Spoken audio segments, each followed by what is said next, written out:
48 million ships will be produced in Jagiroad from November. আৰু আমেৰিকাত যিমান গাড়ী চলিব সব গাড়ীৰে চিপছ মেড ইন আসাম জাগিৰোডৰ হ'ব। This is a complete turn around. আমাৰ অসমত এটা জেনেৰেশ্যন আছিলে, দিল্লীয়ে আমাক এইটো দিয়া নাই, দিল্লীয়ে আমাক সেইটো দিয়া নাই। মই ষ্টুডেণ্ট থাকোঁতে মোৰ মনত প্ৰথম প্ৰশ্ন আহিছিলে, দিল্লীয়ে আমাক কিয় দিব লাগে? দেয়াৰ ইজ ন' ৰিলেশ্যন যে Delhi is a master and we are চামৱেৰ, আমি তলত থাকিম, দিল্লীয়ে আমাক দিব, তেতিয়া আমি খাব পাম। আমাৰ কথাটো হ'ল যে Delhi is a national capital of our own country. আমিও দিম, আমাকো দিব। The relation has to be contributory, it cannot be a dependent state. আমাৰ আগৰ জেনেৰেশ্যনৰ মানুহে আমাক শিকাইছিলে যে আন্দোলন কৰ, দিল্লীয়ে আমাক দিব। মই এতিয়া বিচাৰোঁ যে অসমে আমি কি দিম দিল্লীক, because we have to make India is a developed nation, আৰু Assam has to be a contributory state, it cannot be a dependent state. যে ৰাতিপুৱা দিল্লীয়ে টকাটো নিদিলে মই দৰমহা দিব নোৱাৰিম, তেনেকুৱা স্থিতিত মই থাকিব নোখোজো।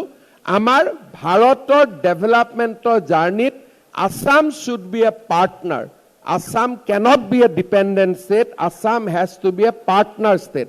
যদি Tamil Nadu is contributing, Maharashtra is contributing, Assam will also contribute, and as a nation আমি ডেভেলপ কৰিম।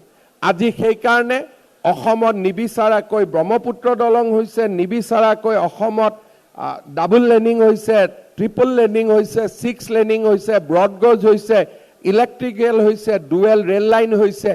এতিয়া আমি নতুন কল্পনা কৰিছোঁ যে গুৱাহাটীৰ পৰা শিলচৰ আমি 5 ঘণ্টাত গৈ পাব লাগে through express highway, and Dibrugarh আমি 5 ঘণ্টাত গৈ পাব লাগে।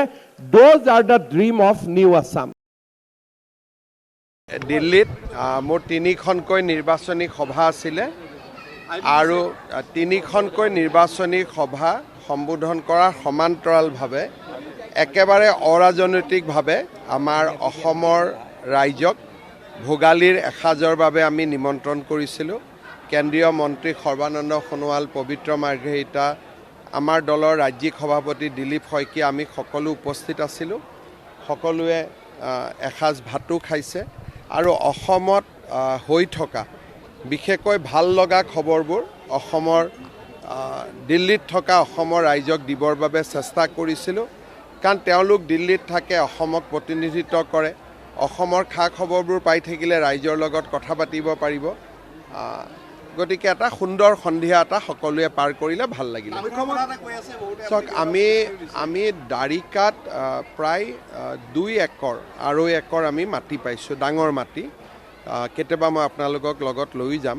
খালি সমস্যাটো হৈছে তেওঁলোকে ভৱন বনাব দিয়ে, আন কামত ব্যৱহাৰ কৰিব নিদিয়ে। এতিয়া আমি এটা এপ্লিকেশ্যন কৰিছোঁ যে ভৱনৰ সমান্তৰালভাৱে নামঘৰ এটাও বনাবৰ কাৰণে আমাক অনুমতি দিবৰ কাৰণে। অলপ ফাইলটো ঘূৰিব, কিন্তু মই ভাবোঁ আমি অনুমতিটো পাই যাম। এই বছৰৰ নৱেম্বৰ মানৰ পৰা আমি কামটো আৰম্ভ কৰিব পাৰিম।